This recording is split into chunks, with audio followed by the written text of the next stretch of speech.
আল্লাহ যখন এই পৃথিবী সৃষ্টি করলেন, পৃথিবীর মধ্যে ভাইব্রেশন হচ্ছিল, কাঁপাকাঁপি। আল্লাহ পৃথিবীর কাঁপাকাঁপি বন্ধ করার জন্য পেরেকের মতো পাহাড়গুলোকে পৃথিবীতে ঠুকে দিলেন, কাঁপাকাঁপি বন্ধ হয়ে গেল। এই দৃশ্য দেখে ফেরেশতারা বলে, ইয়া রাব, পাহাড়ের এত শক্তি, আপনার সৃষ্টির মধ্যে পাহাড়ের চেয়ে শক্তিশালী কিছু আছে?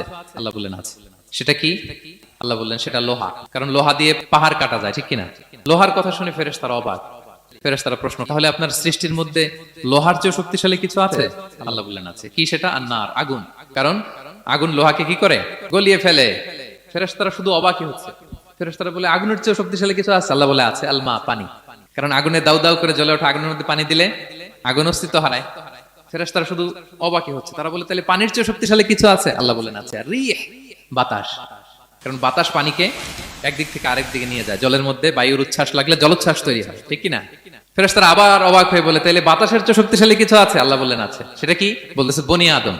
ওই মানুষ শক্তিশালী যে গোপনে দান করে, এত গোপনে যে ডান হাত কি দান করলো, বা হাত সেটা টের পায় না। পড়েন সুবহানাল্লাহ।